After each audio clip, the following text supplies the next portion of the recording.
오늘 우리에게 주신 하나님의 말씀은 출애굽기 10장 1절에서 29절입니다.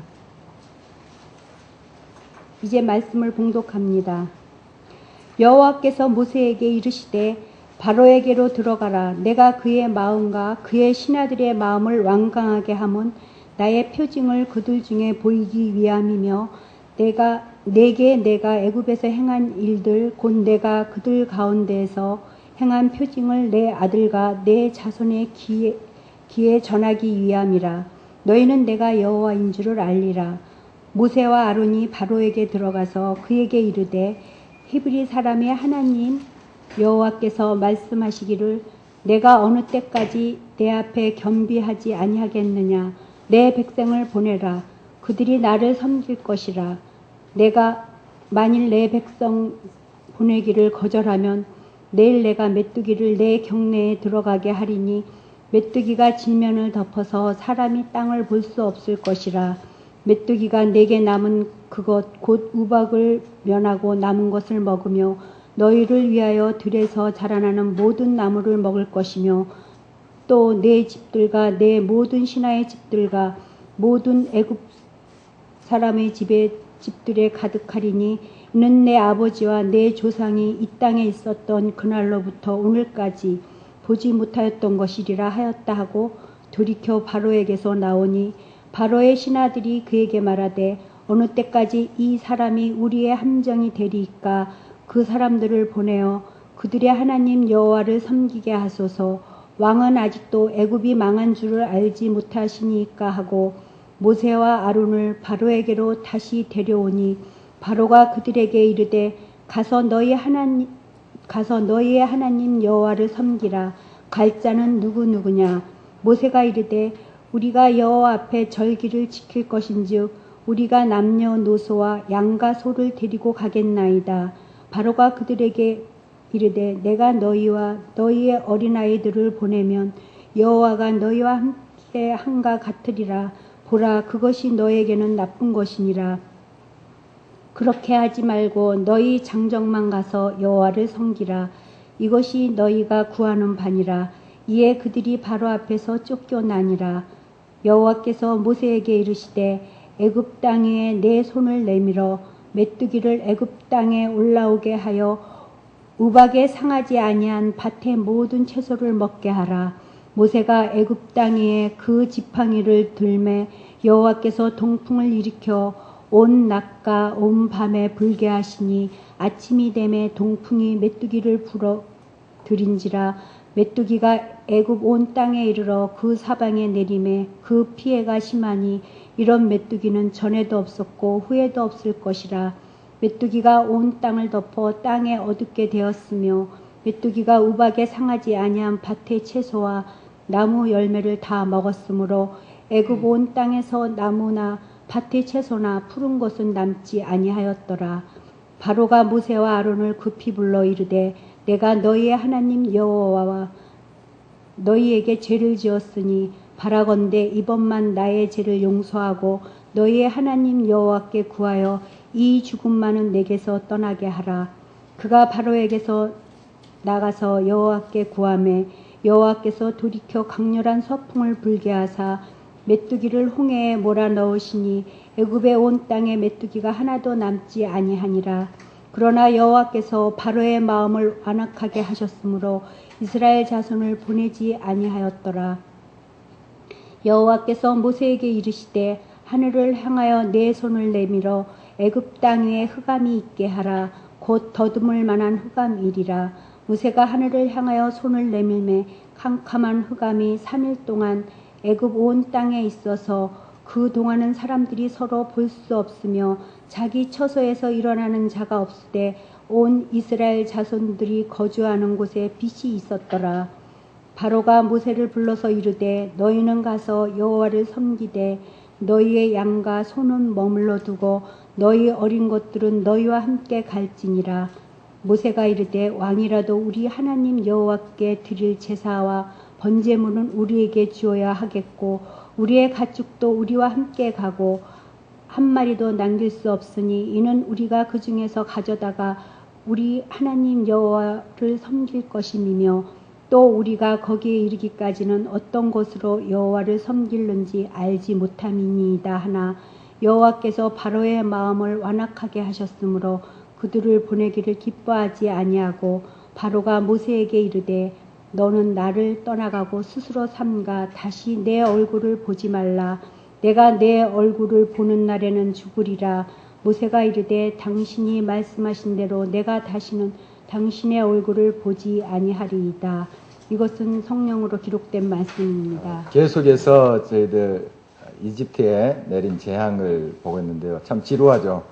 계속 하나님의 재앙을 만나고도 깨닫지 못하는 바로, 또 조금 이제 회개한 듯 하다가 다시 변해버리는 바로의 모습 보면 참 답답하기도 하고 어떻게 저럴 수 있는가 하는 생각이 들 수도 있습니다.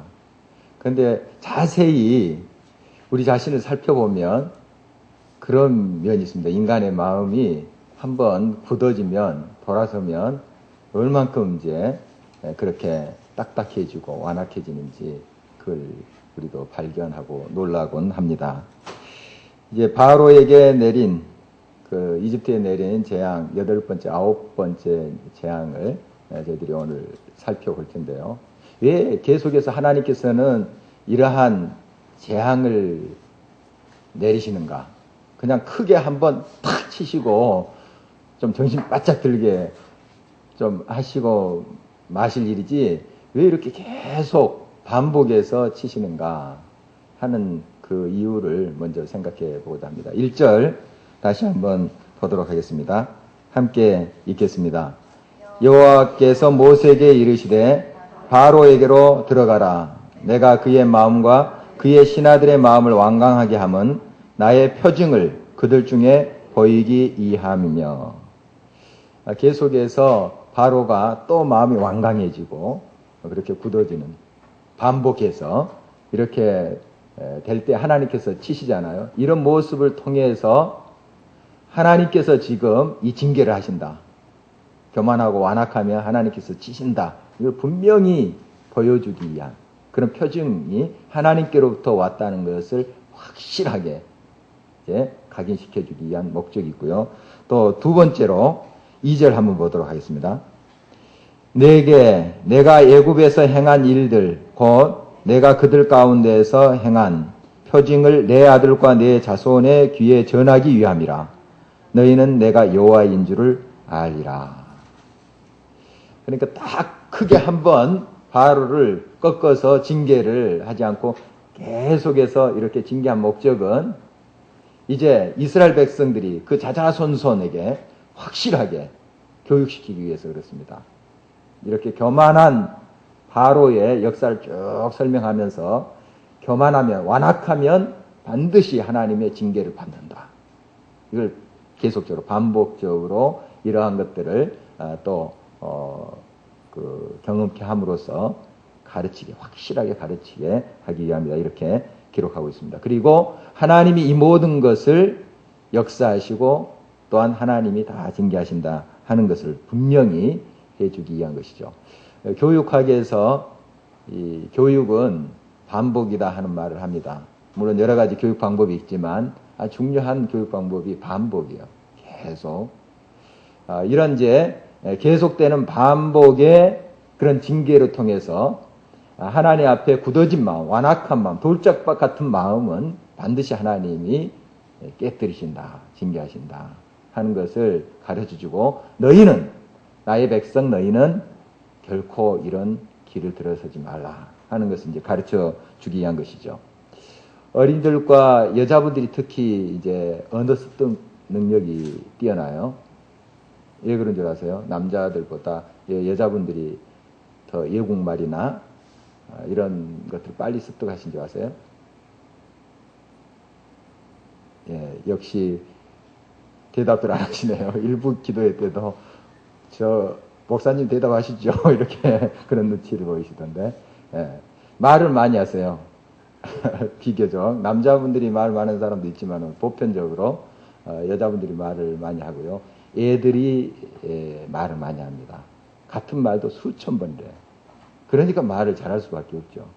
그게 그냥 그런 능력이 있어서, 언어 능력이 있어서 되는, 그런 물론 천성적인 그런 달란트도 있겠죠. 그러나 반복이에요, 반복. 언어도 그렇고, 이 교육의 반복이라는 게 참 중요합니다. 하나님은 이렇게 반복해서, 이렇게 재앙을 내리시고, 교만하지 말라 하는 메시지 주고 있는 거죠. 그러니까, 이 바로를 통해서 바보처럼 살지 말라.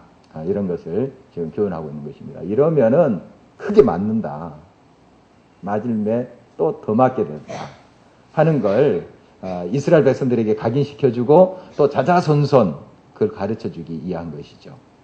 그런 이제 목적으로 계속해서 이렇게 하나님이 징계를 하는 모습을 보게 됩니다.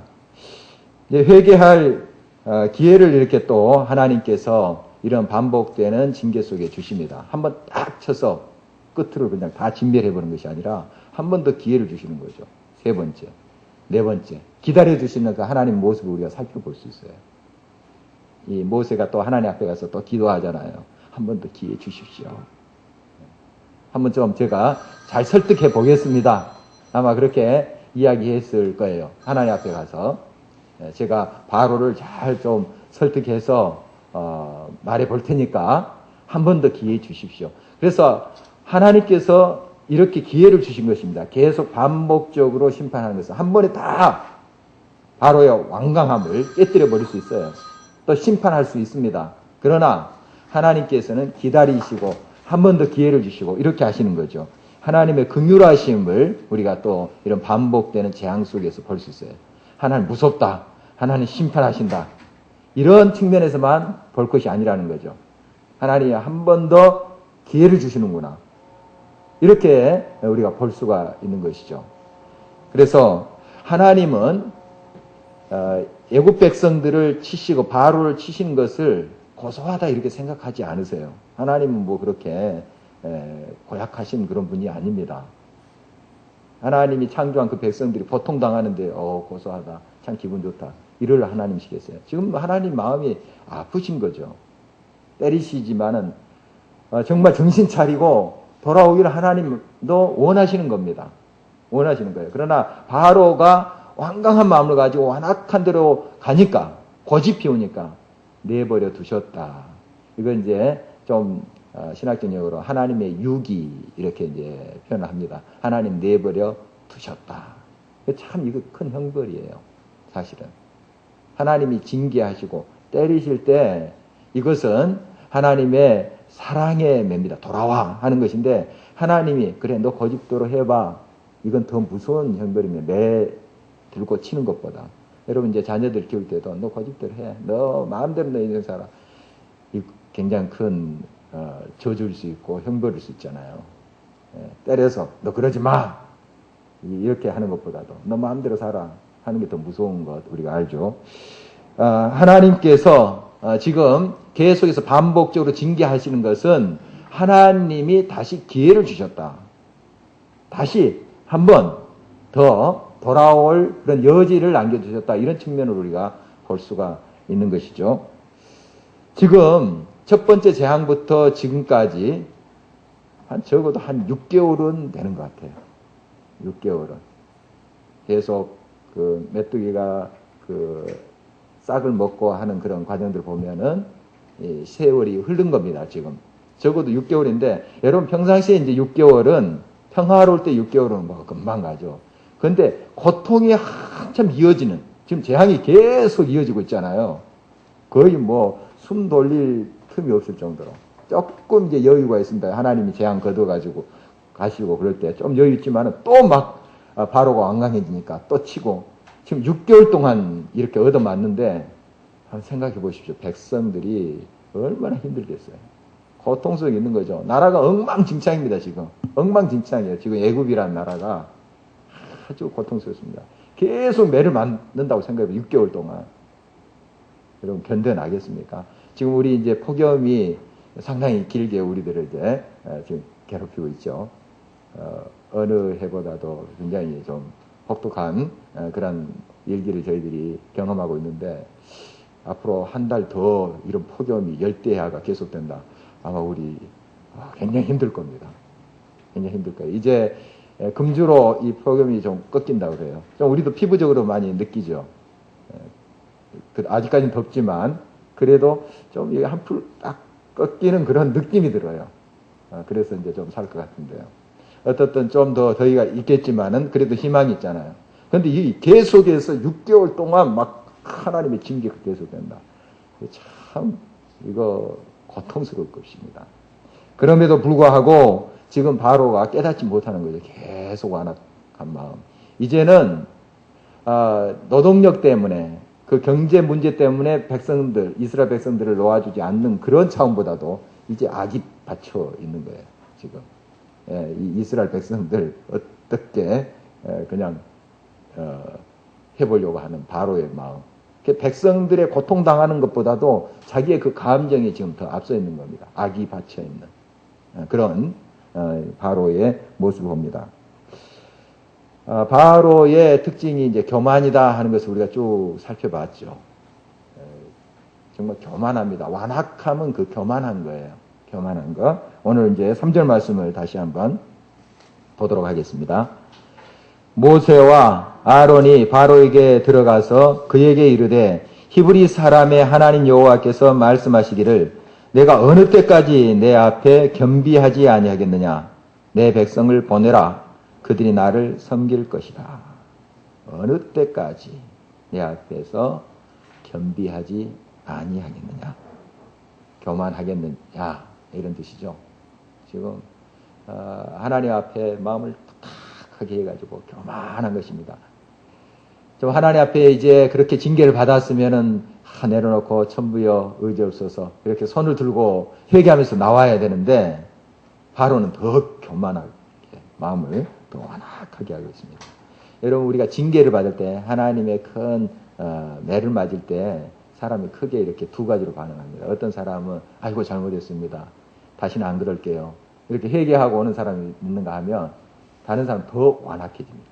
막 악이 받치는 거예요. 그런 이제 모습을 보는데 후자의 이 모습은 스스로 멸망하는 겁니다. 딱 뻔해요. 공식이 딱 나와 있습니다. 하나님 앞에 그렇게 악이 받쳐 있고 회개치 않은 인생은 다 망했잖아요. 이건 분명히 나와 있는 것입니다. 바로는 이렇게 기회를 줌에도 불구하고 그 기회를 차버렸어요. 계속 차버립니다. 완악한 길로 계속하는 교만의 모습을 보게 됩니다. 교만은 성경이 말한 것처럼 패망의 선봉이죠. 넘어짐의 앞잡이다. 딱 공식이 나와 있습니다. 교만 넘어집니다. 반드시 꺾여요. 교만한 사람. 그리고 하나님께서 겸손한 자를 용납하시고 교만한 자를 물리치신다. 성경은 계속해서 그렇게 말씀하세요. 그리고 인간의 근본적인 타락의 그 모습을 보면은 교만이죠. 하나님처럼 되고자 했던 자기 이치를 떠난 교만입니다. 그리고 탐욕이죠. 근본적으로 이 죄의 모습이 그거예요. 교만. 교만은 반드시 멸망합니다. 우리가 이제 하나님을 믿노라 하는 것도 믿는 것도 뭐냐 하면 내 자신을 하나님께 맡기는 거예요. 내가 누구를 믿는다 할 때 그 사람에게 내 지갑을 맡기는 수 있는 그 사람을 내가 믿는 거죠. 안 믿으면 내 지갑 맡기겠습니까? 내 통장 맡기겠습니까? 안 맡기죠. 내가 믿는다 하는 것은 내가 내 자신을 맡기는 거예요. 하나님 믿는다 하는 것은 내 삶을 하나님께 드리는 거예요. 맡기는 거예요. 그래서 우리가 하나님을 믿는다는 것은 나 중심의 삶이 아니라 하나님 중심의 삶을 사는 걸 말합니다. 그러니까 내 인생의 주인이 내가 아니다. 내 인생의 주인은 하나님이시다. 이것을 인정하고 나 자신을 하나님께 맡기는 게 믿는 거예요. 그 믿음으로 우리가 구원을 받아요. 우리가 믿음으로 구원받는다 이런 말 하잖아요. 그런데 입술로 가지고 내가 믿습니다. 그거 아닙니다. 우리 예수님도 주여 주여 하는 자마다 천국에 가는 것이 아니다. 분명히 말씀하고 있어요. 주의 이름으로 우리가 주의 일을 한다 할지라도 우리가 하나님 앞에 내 자신을 완전히 드리지 못할 때가 있어요. 내 인생의 주인을 나로 삼는 경우가 있다는 거죠. 이건 하나님 믿지 않는 겁니다. 우리가 아주 심각하게 생각하셔야 돼요. 너무 하나님의 은혜를 값싸게 우리가 여겨버린 거예요. 우리가 입술로 이제 주를 시인하고 고백하면 구원을 받는다. 이런 이제 성경 말씀도 있잖아요. 그건 뭐냐 하면은 내 인생의 왕자의 주님을 모셔드립니다. 이런 거예요.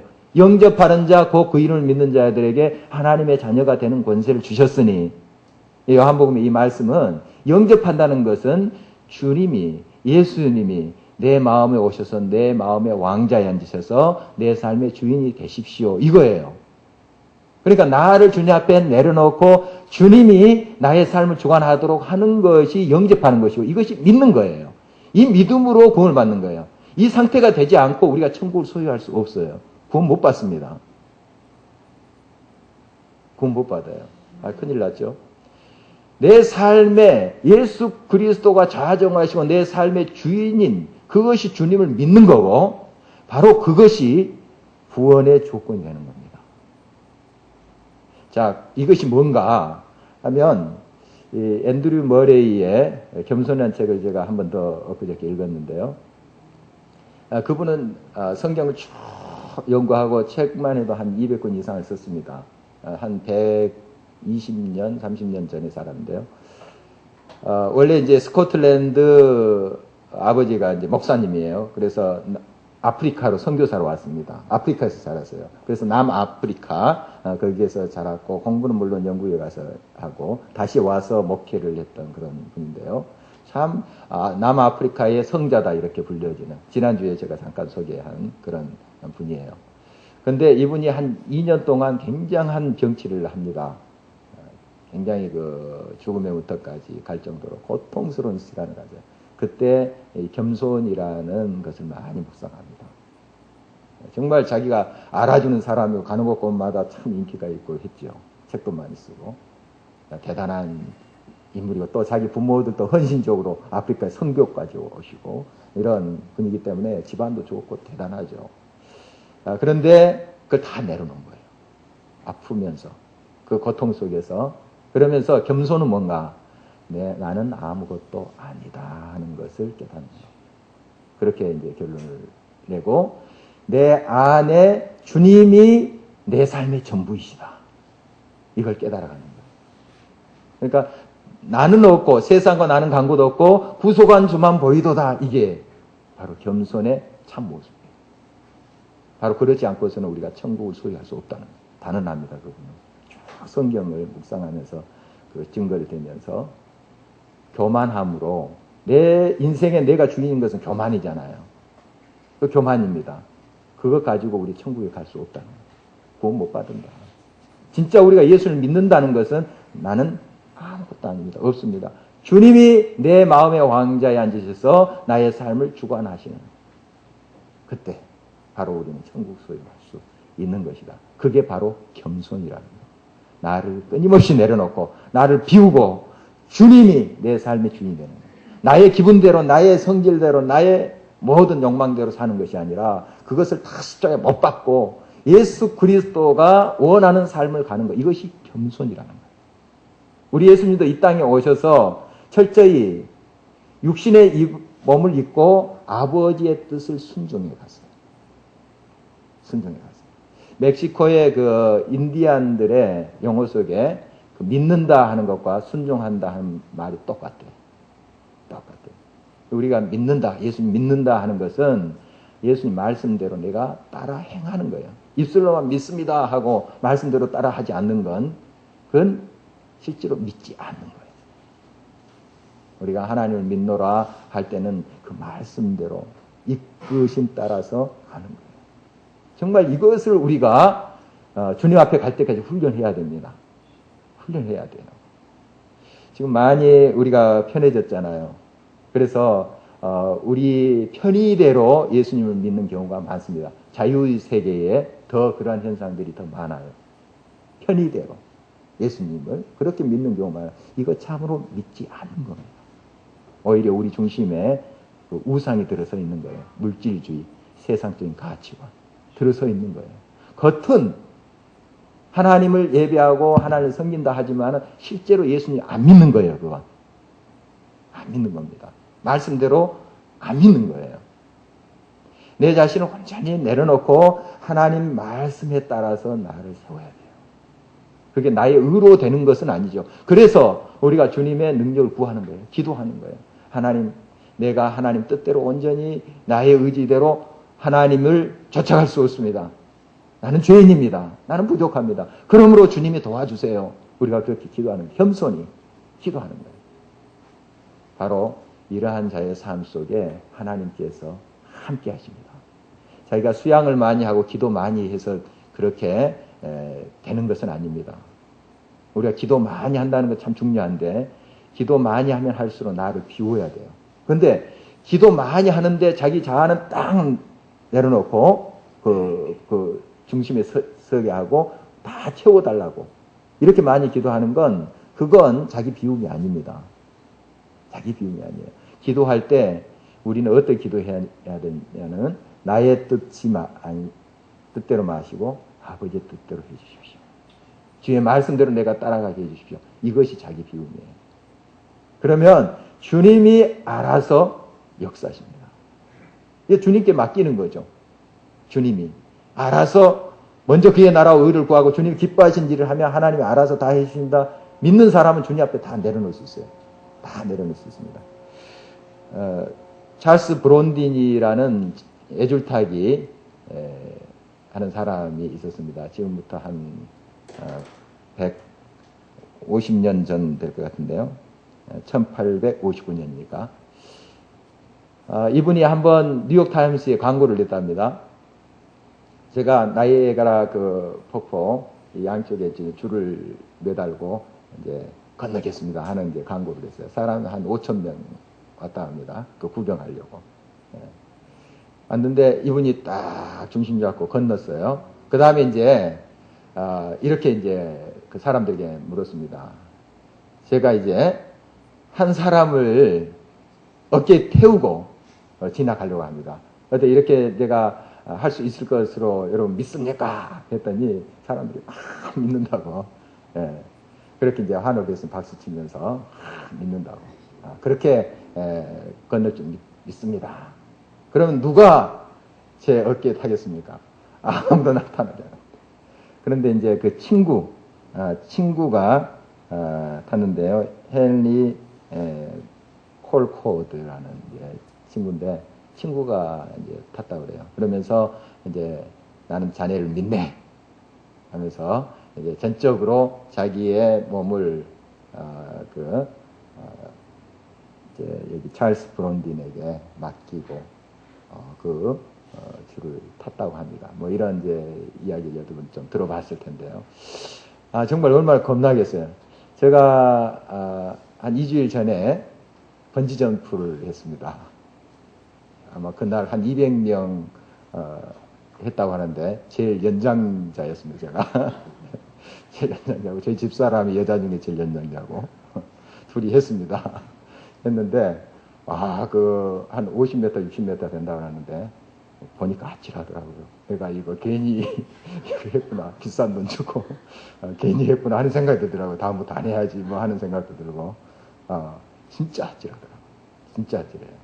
그런데 그 애줄타기 한번 생각해 보십시오. 또 자기가 탄 게 아니고 다른 사람이 타는데 그 위에 이렇게 어깨에 타고 이렇게 그걸 간다고 생각해 보십시오. 아찔할 것 같아요. 진짜. 예. 믿음이라는 거 없으면 이거 못하는 겁니다. 믿음이라는 거 없으면 못해요. 우리가 하나님을 믿는다는 게 그래요. 믿어요. 어깨 태우고 건너갈 줄 믿습니다. 막 소리치죠. 근데 당신이 해볼래요? 못해요. 이게 우리의 믿음의 좀 현실이 될 수 있습니다. 주여 믿습니다. 말씀대로 하겠습니다. 하는데 실제로 안 맡겨요. 우리 주님께 안 맡겨요. 말씀대로 안 사는 거예요. 우리가 하나님께 온전히 우리 자신을 맡겨야 됩니다. 우리 주님은 때로는 그 애줄타기 한 사람도 이렇게 추락할 수 있습니다. 큰 사고가 나갈 수 있어요. 아무리 베테랑도 떨어질 수 있어요. 그러나 우리 주님은 결코 실패하지 않습니다. 결코. 그 주님을 우리가 믿노라고 하잖아요. 우리 인생에. 그래서 그 주님께 모든 걸 맡겨버리는 거죠. 이게 이제 믿음인데 바로 그 믿음을 우리가 갖는다는 건 나 자신을 비우는 것을 말해요. 힘을 딱 빼고 친구한테 딱 그 친구를 신뢰함으로 맡겨버리는 거예요. 그런데 자기 몸에 힘이 들어가서 오 이렇게 하면서 하면은 같이 위험해집니다. 같이 아무리 줄 잘 타는 사람이 위에서 막 겁이 나가지고 막 흔들어 버리면 어떻게 됩니까? 둘 다 죽는 거죠. 둘 다. 예. 자기를 내려놓는 거예요. 믿음이라는 건. 믿음이라는 건 자기를 다 비우고 내려놓고 전적으로 주님한테 맡기는 거예요. 이게 또 겸손이에요. 이게. 그러니까 앤드루 머레이의 그 주장은 바로 믿는다는 것은 겸손이다. 같은 말이다. 이렇게 이야기합니다. 제가 전적으로 동의를 해요. 정말 믿는다는 것은 나를 비우는 것이고 바로 이것이 겸손이에요. 겸손. 그리고 그 비운 그 자리, 나의 삶의 중심에 주님이 계시는 거예요. 주님이. 그래서 모든 일의 결정은 그 주님이 하는 것이죠. 또 주님이 원하시는 대로 우리가 행하는 거예요. 바로 이것이 참된 겸손인 것이죠. 그래서 지금 우리가 바로의 모습을 보면서 겸손을 배워야 됩니다. 왜 바로가 그렇게 교만함으로 계속 징계를 받는가? 여기에서 우리는 하나님 메시지 들을 수 있어요. 겸손해라. 겸손해라. 그리고 내 말에 순종해라. 하는 그런 메시지를 들을 수 있어야 됩니다. 이제 결국 이렇게 완악한 그 결과는 딱 공식이 나와 있어요. 매죠, 뭐. 고집 피우면 매죠. 8번째 재앙이 나타났는데, 메뚜기 재앙입니다.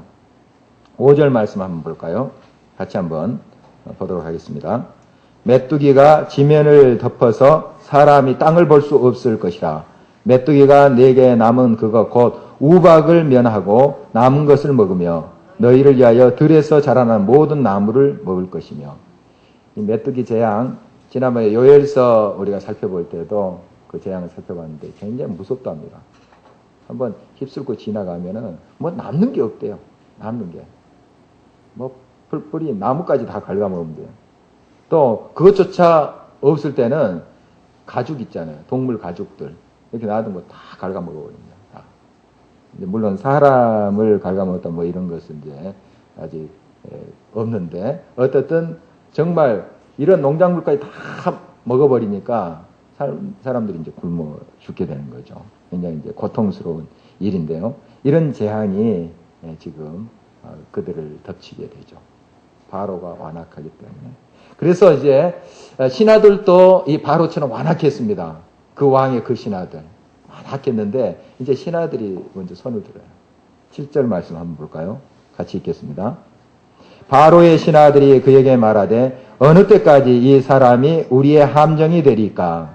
그 사람들을 보내어 그들의 하나님 여호와를 섬기게 하소서.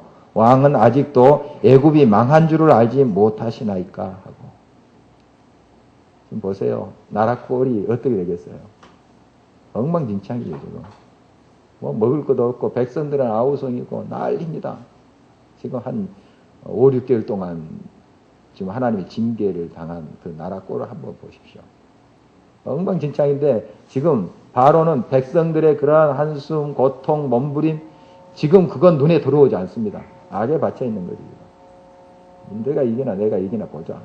이렇게 지금 하고 있는 바로의 모습을 봅니다. 신하들이 옆에서 보니까 아주 기가 막힌 거예요. 자기들도 완악한 마음을 가졌지만 이제는 더 이상 버틸 수 없구나 하고 왕한테 가서 직언을 하는 겁니다. 지금 이게 굉장히 위험한 거예요. 그 당시 왕이 한마디 하면은 죽을 수도 있어요.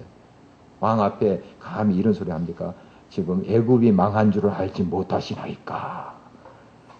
이런 이제 말을 신하들이 하는데 지금 이래도 죽고 저래도 죽는 판 아니겠습니까? 그래서 지금 용기를 내서 이 말을 하고 있는 겁니다. 이제 신하들이 아우성이에요. 그래서 아직 메뚜기의 심판이 불어닥지 않았는데 신하들은 벌써 이제 겁을 먹고 있죠. 그래서 바로를 다시 불러라. 해서 이제 바로가 아니죠. 모세를 다시 불러라. 해서 이제 모세가 다시 왔는데 물었죠. 그러면은 너희들이 제사를 광야에 가서 드린다 하는데 누구가 가서 드리냐. 그랬더니 모세가 우리 모두 갑니다. 어린아이들까지. 또 가축들도 다 데리고 갑니다. 이때 바로가 이렇게 이야기해요. 10절 한번 보겠습니다. 같이 읽겠습니다. 바로가 그에게 이르되 내가 너희와 너희의 어린 아이들을 보내면 여호와가 너희와 함께 함과 같으니라. 보라 그것이 너희에게는 나쁜 것이니라. 이 말씀이 좀 어려워요. 이게 무슨 말씀인가 하면 좀 풀어보면 이렇습니다. 내가 너희들 어린아이까지 다 보내면 하나님이 너희와 함께 하도록 빌어주는 꼴이 아니냐.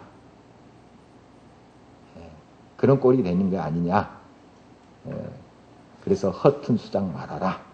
너희가 지금 악한 마음으로 악한 그런 계획을 꾸미고 있구나. 이런 이제 말이죠. 그러니까 안 보내겠다 이런 뜻입니다. 안 보내겠다. 허튼 수작 말아라. 악한 그런 계교 부리지 말아라. 이런 뜻이죠. 그래서 이제 거부를 합니다. 그리고 이 모세와 아론을 쫓아보내버려요. 완악하게 된 거죠, 다시. 하나님의 이제 메뚜기의 재앙이 일게 되는데, 13절에 보니까 동풍이 불어서 메뚜기 떼가 이제 몰려옵니다. 메뚜기 떼들이 바로 이 바람을 이용해서 온다고 그래요.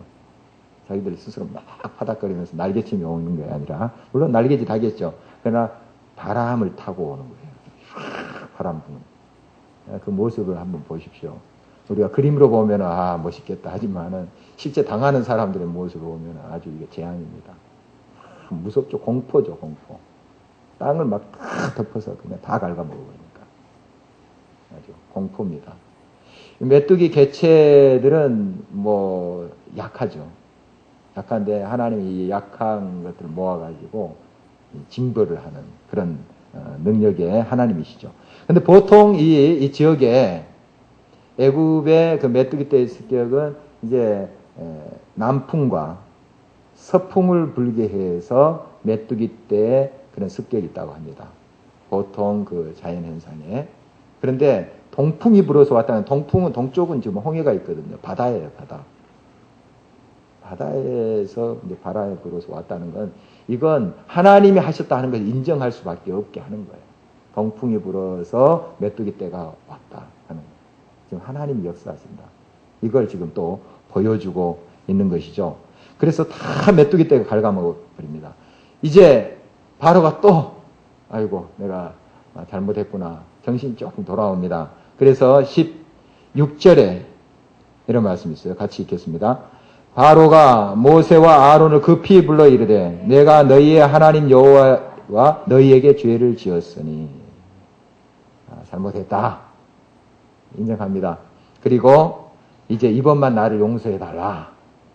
빨리 이 재앙이 좀 거두지게 해달라. 그렇게 하죠. 물론 이제 순간적으로 진실한 마음으로 그렇게 했을 거예요. 그러나 지금 이 마음 깊은 곳에는 아직까지 하나님께 굴복하지 않습니다. 참 교만의 뿌리가 이렇게 깊은지 몰라요. 참 사람이 한번 완악해지면 이거 참 깨뜨리기가 힘든가 봅니다. 이 말을 듣고 모세가 바로 하나님께 기도해요. 하나님께. 그러니까 모세도 이 바로의 완악한 모습을 보면 하나님 이 같은 인간 빨리 백성들도 이 바로 때문에 고통을 당하는데 이 같은 인간 바로를 하나님이 그냥 징계해 주십시오. 이렇게 할 수도 있잖아요. 그런데 이 모세를 보세요. 모세를 보면은 바로가 간청하잖아요. 그러면 그거 가지고 또 믿고 그냥 한 번 더 믿어보자 하고 하나님께 가서 막 또 기도하는 모세를 봅니다.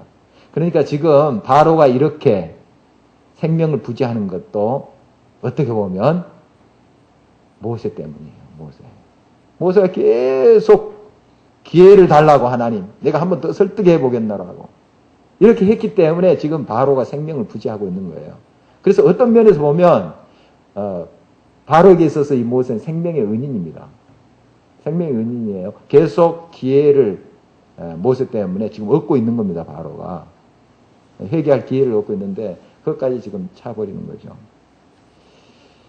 이제 모세가 기도하니까 하나님께서 서풍을 불어서 그 메뚜기 떼를 다 바다로 동쪽에 있는 그 홍해로 다 밀어내십니다.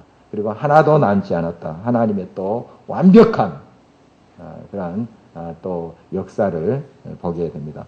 자, 이 모습을 보면서 바로가 또 어떻게 합니까? 마음이 또 완악해졌다. 참 고약합니다. 참 그 인간의 마음이 이렇게 교만하고 완악할 수가 없습니다.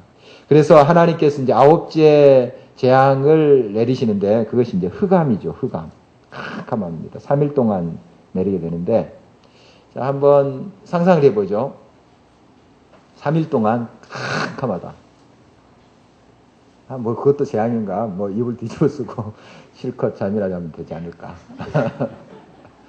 그런 생각 하실 수 있겠는데 이거 별빛도 없고 달빛도 없어요. 빛이 하나도 없어요. 공포입니다. 공포. 공포에 우리가 그런 걸 안 당해봐서 그렇지 3일 동안 캄캄하게. 물론 사람들이 이제 안 나왔다 뭐 이런 기록도 있는데요. 이때 뭐 사실 그 기록이 그렇지만 사람은 움직이지 않았겠습니까? 화장실도 가야 되고 뭐 또 뭐 밥을 뭐해도 물도 마셔야 되고 하지 않겠습니까? 그래서 캄캄한데 서로 밟기도 하고 서로 안 부딪히겠어요? 이건 내 밟아 하면서 그냥 핏대서 막 그 캄캄한데 막 그 다음에 또 이웃집에 원한이 있는 사람이 있어요. 이때다 하면서 그냥 난장판입니다. 난장판. 이 흑암이 있다는 건 한번 정전이 돼서 캄캄한 밤에 서울 시내가 불이 완전히 다 꺼졌다. 아마 마트들, 슈퍼마켓들 가만히 있지 않겠어요. 아마 가만히 놔두겠습니까? 뭐 그거 우리나라 보면 미국에도 정전 사태 일어나서 그런 뉴스도 보잖아요. 막 약탈하고 뭐 하는. 이게 혼란입니다. 혼란. 3일 동안 이게 뭐 금방 갈 것 같지만 그런 혼란은 이 3일이 얼마나 긴지 몰라요. 3일 동안 역사가 완전히 바꿔질 수 있어요. 3일 동안에. 3일을 무시하지 마십시오. 인생이 완전히 역전될 수 있어요. 3일 동안. 아니 하루만이라도 역전될 수 있어요. 무서운 겁니다. 무서운 거예요. 우리가 이제 그렇게 캄캄하면은 뭐 다 좀 주님만 묵상하고 기도해야지. 이런 그런 흑암이 아니에요. 아주 무서운 겁니다. 그래서 바로도 막 겁을 먹게 되죠. 겁을 먹게 됩니다. 그래서 모세를 또 불러요. 바로 보면은 감정의 기복이 막 심합니다. 아주 정서적으로 안정이 안 된 사람이 완악하니까 교만한 사람의 특징이죠. 자, 그래서 이제 결국 모세를 부르게 되는데 이제는 좀 가축을 놔두고 너희 어린아이들 데리고 와라 이렇게 이야기하는 거예요. 아직까지 지금 정신 못 차는 거죠. 그래서 이제 모세가 우리가 그동안 430년 동안 애굽에 살면서 하나님께 예배를 드린 적이 없다. 그래서 그 다음에 이제 시내산 출애굽에서 시내산에서 구체적으로 예배 드리는 그것을 이제 모세가 봤잖아요. 그 전에도 물론 아브라함 때 그 족장 시대 때 제사 드렸습니다. 그런데 잊어버렸어요. 어떻게 구체적으로. 430년 동안 애굽에서 제사를 안 드렸기 때문에 예배를 어떻게 드리는지 모르기 때문에 또 재물을 어떻게 드려야 되는지 모르니까 우리 다 가축 데리고 가야 되겠다. 이렇게 이야기합니다. 그때 바로가 이렇게 이야기합니다. 28절 한번 볼까요? 바로가 모세에게 이르되 너는 나를 떠나가고 스스로 삼가 다시 내 얼굴을 보지 말라. 내가 내 얼굴을 보는 날에는 죽으리라. 이제 다시 보지 말자 이런 뜻이죠. 내 앞에 나타나지 말라. 그동안 누구 때문에 자기가 살았어요? 모세 때문에 산 겁니다. 이제는 내 얼굴 볼 생각 마라. 내 앞에 나타나지 말라. 이건 사실 바로에게서 더 재앙입니다. 모세가 있으니까 그나마 하나님께서 기회를 또 주시고 한 것이지. 모세조차 이제 없다. 그 안에 중재자. 정말 하나님 한 번만 더 기회 주십시오. 하는 중재자. 그를 지금 이제 이렇게 이야기하는 거예요. 내 앞에 나타나지 말라. 내 얼굴 볼 생각 마라. 모세가 이렇게 얘기합니다. 29절입니다. 같이 읽겠습니다. 모세가 이르되 당신이 말씀하신 대로 내가 다시는 당신의 얼굴을 보지 아니하리다. 모세도 참을 만큼 참았죠. 이 정도면 굉장히 참은 것입니다. 이제 나도 안 보겠습니다. 이렇게 대답하는 모습을 봅니다. 이제 보지 못할 얼굴이 돼버린 거죠. 보지 못할 얼굴. 이건 굉장히 불행한 것입니다. 불행한 것입니다. 가장 큰 불행은 이 관계의 깨짐이 아닙니까? 나 다시 내 얼굴 안 봐. 이거 굉장히 무서운 말 아닙니까? 다시 이숙정 집사님, 다시 당신 얼굴 내가 안 볼 거야. 이렇게 하면 또 이숙정 집사님도 뭐 성질이 없는 줄 아세요? 착한 천사처럼 보이지만은 나도 목사님 다시 얼굴 안 봐. 뭐 이렇게 한다면 이 큰 재앙 아닙니까? 굉장히 무서운 거예요, 이게. 지금 그러고 있는 겁니다. 모세와 이 바로가. 예. 바로가 먼저 그랬죠. 다시 못 볼 얼굴이 돼서는 안 됩니다. 우리가 서로.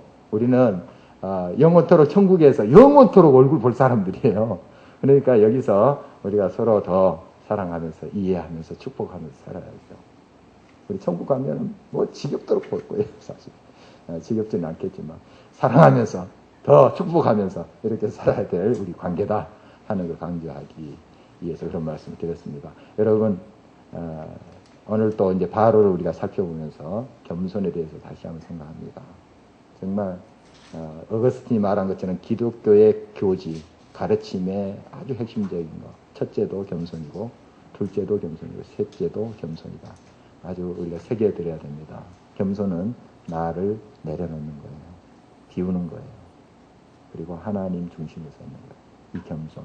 이것이 하나님을 제대로 믿는 것이고 그 믿음으로 구원을 받는다. 우리가 이 사실을 알고 끊임없이 나 자신을 비우고 하나님 중심, 말씀으로 세우고 주님이 나의 삶의 주인으로 역사하시고 늘 인정하는 삶 됐으면 합니다.